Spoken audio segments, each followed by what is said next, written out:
O dízimo no Novo Testamento. Encontramos a lei do dízimo no Novo Testamento, uma ordem clara e explícita que nos manda devolver o dízimo. Vamos dar uma olhadinha. Existem no Novo Testamento 3 contextos claros que falam sobre a prática da devolução do dízimo.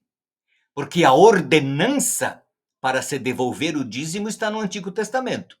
Levíticos 27 e 30, Números 18, 21, e sobretudo em Malaquias capítulo 3, verso 10 a 11, onde a palavra de Deus diz: trazei todos os dízimos à casa do tesouro, para que haja mantimento na minha casa.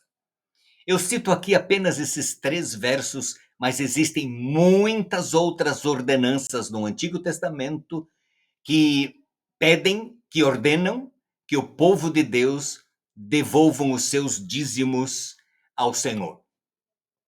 Primeiro contexto no Novo Testamento, fariseus que devolviam o dízimo. Aparece a narrativa em Mateus 23 e Lucas 11, do mesmo evento, da mesma palavra de Jesus.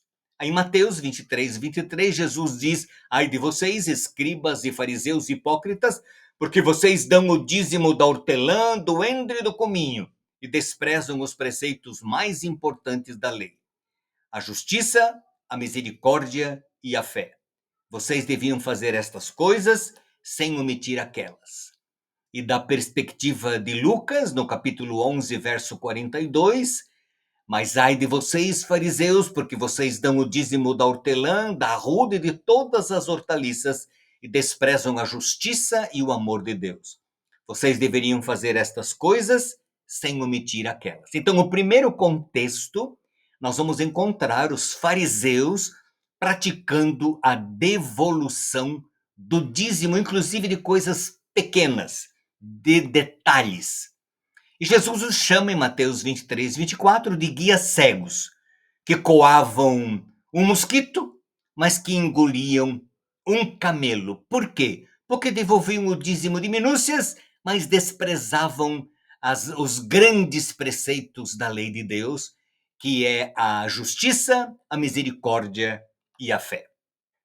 O segundo contexto é a parábola do fariseu e do publicano. Mais uma vez, um fariseu aqui falando que devolve o dízimo. 2 homens foram ao templo para orar.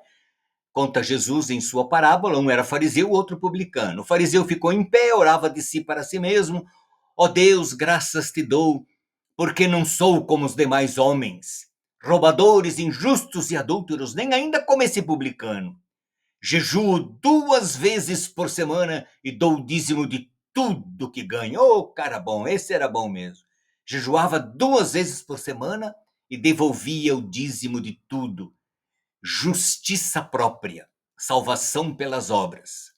Este é o segundo contexto da prática da devolução do dízimo no Novo Testamento. Um fariseu orando na parábola de Jesus, que devolvia o dízimo de tudo o que ganhava. E outro contexto está em Hebreus capítulo 7, verso 1 a 10, são 10 versos, e ali nós vemos repetidas vezes aparecendo a expressão dízimo. Abraão pagando, devolvendo os dízimos dos despojos de guerra a Melquisedeque, rei e sacerdote da cidade de Salém. Ló, o sobrinho de Abraão, morava na região de Sodoma e Gomorra. Houve uma guerra e os 5 reis de Sodoma e Gomorra perderam esta guerra, e Abraão foi atrás e recuperou, venceu os invasores, recuperou os despojos que haviam levado, e ao passar pela cidade de Salém, ele dá o dízimo de tudo que ele havia recuperado a Melquisedeque, que era rei e sacerdote de Salém. O que aprendemos com esses 3 contextos? Primeiro, os fariseus davam o dízimo, e Jesus não os condena por isso, mas por desprezarem preceitos mais importantes da lei, como a justiça, a misericórdia e a fé. Segunda coisa que aprendemos: os fariseus achavam que tinham méritos diante de Deus por darem o dízimo de tudo o que ganhavam, e na parábola Jesus diz que o humilde e suplicante publicano foi para casa justificado, e o fariseu, arrogante, soberbo, autoconfiante, cheio de justiça própria, não foi justificado porque ele achava que, dando dízimo, ele tinha méritos diante de Deus. Terceira lição que aprendemos: os levitas tinham o direito legal de receberem os dízimos do povo de Deus, e que em Abraão devolveram os dízimos a Melquisedeque, rei e sacerdote de Salém. Isso dá um estudo muito interessante. A quarta lição: a lei do dízimo está no Antigo Testamento. No Novo existe apenas o cumprimento da lei, a prática da lei do dízimo. E, por mais interessante que possa parecer, praticada pelos fariseus. E apenas no contexto de Hebreus 7, onde a palavra de Deus diz que Abraão deu o dízimo dos despojos recuperados em guerra para Melquisedeque, rei e sacerdote de Salém. A quinta coisa que aprendemos: o mesmo acontece com o sábado. A lei do sábado está no Antigo Testamento, nos 10 mandamentos. Lembre-te do dia do sábado para santificar. No Novo, nós vemos apenas o povo de Deus observando esta lei, praticando esta lei, de forma exaustiva.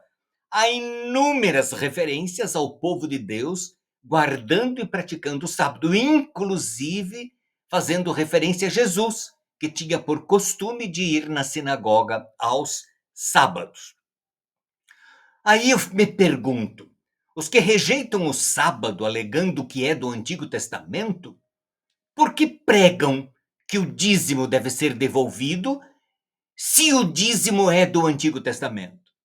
Não há nenhuma dificuldade em ser do Antigo Testamento, porque o Antigo Testamento é a palavra de Deus tanto quanto o Novo Testamento.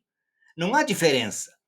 O que caducou no Antigo Testamento foram ordens, ordenanças, cerimônias e leis que apontavam para Jesus, que Jesus cravou e cumpriu-os na cruz.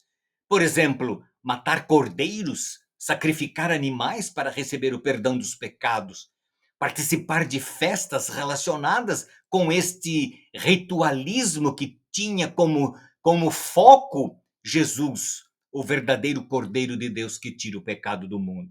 Então não há nenhum problema em nós termos no Antigo Testamento a lei e a ordenança do sábado e a ordenança do dízimo.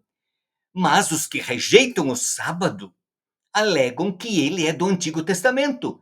Mas essas pessoas são incoerentes porque elas pregam o dízimo, que o dízimo está em vigência, porém o dízimo, tanto quanto o sábado, é do Antigo Testamento. No Novo vemos apenas a prática, e bem pouquinha prática no Novo Testamento, praticado apenas pelos fariseus. Bem diferente com o sábado, bem diferente com o sábado. A que conclusão que eu chego? Tais pessoas são guias cegos, coam o mosquito, mas engolem o camelo. Pensa nisso.